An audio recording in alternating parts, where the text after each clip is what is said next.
You said you would save $100 million in your first year. You kind of goal. The first 4 years, certainly. Yeah.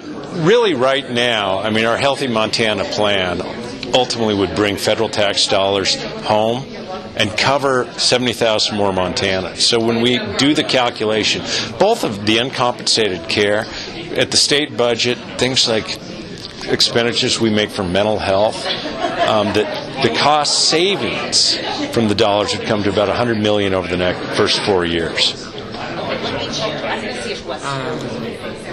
How important is it for hospitals to support this plan?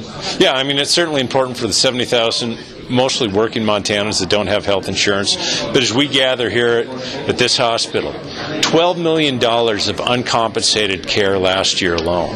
And those costs ultimately are absorbed by the community. They're shifted onto those of us that have insurance. We all pay higher rates.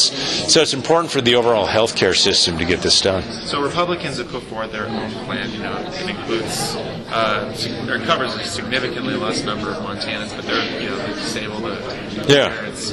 Why your plan and not that? Yeah, well, first, I mean, the Republican, the proposed alternative, actually cover a lot fewer people and costs the state a lot more.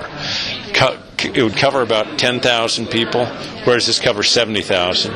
And ultimately, it still relies on federal funds. It just doesn't take our fair share of the federal funds. I mean, we know that the vast majority of these folks are working folks. We know that the uncompensated care challenges, our struggling rural hospitals, would still exist if they ended up passing that bill, as opposed to doing what states all across the country, conservative and Democrat, have been doing and saying, we need to accept these federal dollars, we need to actually expand Medicaid. Now, their argument is that it would incentivize people to work less because they'd be covered by this. Do you agree with? Or?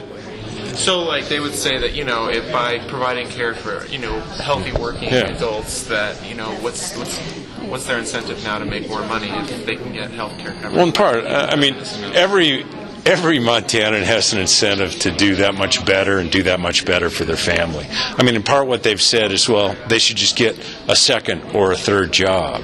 And at the end of the day, these are hardworking Montanans. These are folks that contribute to our community in so many ways. I mean, they service at restaurants, they take care of our elderly and disabled, they work our farms and ranches.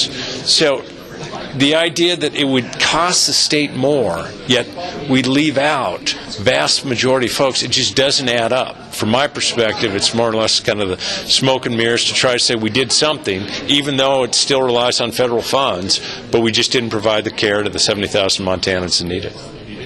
Now, Governor, would this plan, the Healthy Montana plan, I keep hearing that it sounds like the be-all, end-all of helping people with their health insurance and health care needs.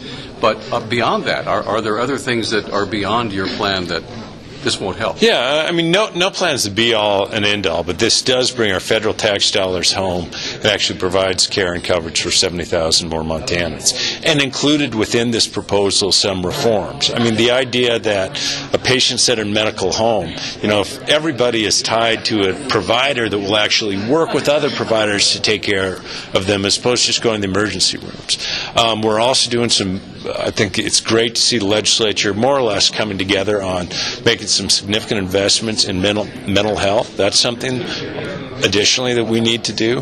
And things like this is a real meaningful step, though, to really turn around and say, look, we pay too much and we get too little when it comes to health care. And so many families are really one medical emergency away from a bankruptcy, and this will help address that. Now, the other thing is that the hearing is coming so late in the legislative session. Is there a reasonable opportunity to discuss this enough to get the kind of cooperation you're looking for? I think there is. I mean, there were, I think, some games that kept it from the hearing, and it's not held until this Friday. But, look, I've been talking to Democrats and Republicans and saying about what we need to do to get this done. So there's plenty of time. There's certainly the way. We just have to make sure that the will is there.